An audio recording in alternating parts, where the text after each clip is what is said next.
Hello, everyone. This is Jonathan Little, and I'm here today with the 38th episode of Weekly Poker Hand. Today, I have a hand from a 10,000 euro buy-in high roller event I recently played at a European Poker Tour stop. And in this hand, we have Ace 10 offsuit in third position with 20,000 chips at 300, 600. So roughly 45 big blinds or so. I guess it's 40 big blinds. So I raise to 1,400 from third position with ace of hearts, 10 of clubs. So first off, this is a fairly loose open. We are eight-handed, so I guess I'm in the low jack seat. It's not exactly third position. So somewhat loose open pre-flop. I think folding's fine. I think raising is also great. Either play is fine, especially if you know how your opponents will react to your raise. If you expect to get re-raised a lot, obviously you don't want to raise in the first place. But if you expect your opponents to call and then play straightforward post-flop, then raising's fantastic. So I raise. A very active 50-year-old guy in the small blind calls. He has a lot of chips, 50,000. And a loose aggressive kid calls in the big blind. So three ways. The pot is 4,800. The flop comes 4 of hearts, 3 of diamonds, 3 of clubs. And to my surprise, the very active 50-year-old bets 3,000. If the loose aggressive kid calls or raises, I'm just going to fold my hand, no problem. But whenever the loose aggressive kid folds, so we're now heads up, I have to ask myself, what do I think this guy's leading range is? So I think it's going to be a lot of 4s, a lot of 3s, and a lot of draws. So against the 4s, that hand is often going to get worse on the turn. So I think I'm going to be able to realistically see a river somewhat cheaply. And if I know my opponent has a 4, I'm probably, a slight dog right now, but I can probably win the pot on various turns. So I'm not really concerned about those. Against the draws, I'm ahead, and against the 3s, I'm obviously crushed. But would your opponent lead with the 3 in the spot? Probably not. I think I'm going to be looking at something like a 4 or maybe pocket 5s way more often than I'm looking at a 3.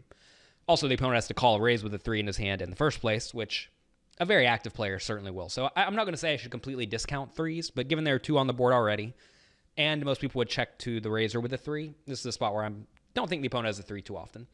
So I am going to call here, and I'm calling with the intention of not folding on somewhat safe turn and river cards. So bad turn and river cards in particular would be a 7, 6, 5, and 2. I think those would be very, very bad turns for me. Besides that, I think most of the turns are going to be reasonably safe. So the turn card is a jack, which is fine. And the opponent bets 5,000 into the 10,900 pot.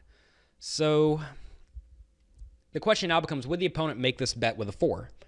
And if I don't think he's going to make the bet with a 4, which it's very hard to know what a loose aggressive a very active player is going to do. If he's not going to make this bet with a 4, then my opponent probably either has a draw or a 3. And against a range of all draws, which, we can't necessarily say my opponent has all draws. He may not bet 7-6, for example, or he may not bet 5-2 if he could possibly have 5-2. Against the range of all draws and hands containing a 3 that makes sense. I mean, I don't think the opponent's going to call with 8-3 and 7-3 and 9-3 pre-flop. Ace 10 offsuit's going to be in fantastic shape. So I don't think I can fold here, even though I obviously am starting to risk my stack, right? If I call this, I'm going to have 12,000 left and the pot's going to be 20. So it's not like I can just happily call here and be thrilled, but I think this is a pretty reasonable spot to call if I don't think my opponent's going to continue betting with a 4. All right, river's an 8. And my opponent bets 10,000, which is roughly half pot, and I have 12,500 left. So if I call this, it is going to be for most of my chips. One really quick aside, I was recently talking to someone and they say, oh, you're pot committed if you put in almost all your chips, you might as well put in the rest, and that's just absolutely not true. This is a scenario where I'm definitely calling or folding on the river. I'm definitely not raising. Even though I would only have 2,000 chips left if I lose, or 2,500 left if I lose, you can run that 2,500 up. You do not have to go all in or fold every hand here. And actually, if I had pocket aces in this spot, I would call. I would not raise, because my opponent's probably only going to call if he has a 3, and if he has a 3, I'm beat. So there's absolutely no point in raising any made hand here. So I just have to ask myself, would my opponent take this line with a draw? And I think that this makes a decent amount of sense. And notice that pretty much all the draws missed. The board is rainbow on the flop and on the turn of the river, so there are no flush draws. And ace 2 missed, ace 5 missed, and also 7-6, 6-5, 5-2, and 7-5. All the draws missed. So this is fantastic for me. If the river was something like a 7, a 6, a 5, or a 2, I would be much more inclined to fold to this. But an 8 is a very clean card. So I probably based my decision off some amount of live reads as well, which of course I cannot display using this Share My Pair program that I'm using to show you guys this hand history. But given I know a lot about my opponent and that he's very active, he's splashy, he's willing to get out of line, I decided to make the call. And the opponent has the 5-2.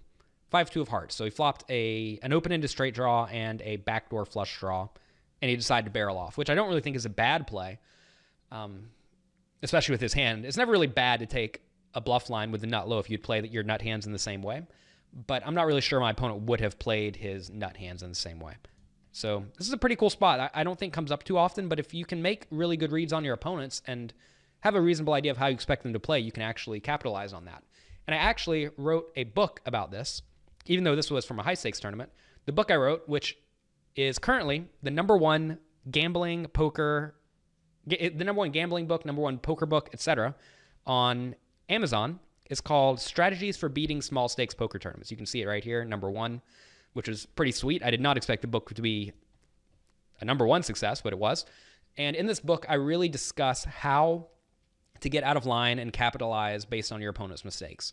I mean, this hand we just went over is a really good example where I think a lot of people would maybe call the flop, but then just fold the turn. And if you know your opponent's active, I think folding the turn would be pretty criminal. So anyways, check out my book. It's only $5. I tried to make it cheap so that everyone could afford it. I didn't want to give anyone any excuse to not be able to download it. It's also available in print format for a little bit more. But yeah, it's a very concise book that discusses how to get out of line and really exploit a lot of different player types, especially the player types you're going to find in small stakes tournaments. And a lot of the people in small stakes tournaments are sort of blindly bluffing.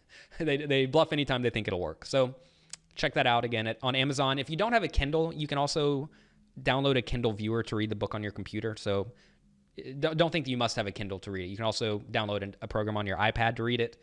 If you have a device, if you have a smartphone, an iPad, smart pad, what am I trying to say? iPhone, iPad, computer. Obviously, if you're watching this or listening to this, you have some sort of device. You can get this book. It's only $5, and I think it will help your game a lot. It's been the bestseller for quite a while now, and I am very happy about that. So check it out, Strategies for Beating Small Stakes Poker Tournaments, and I will see you guys next week.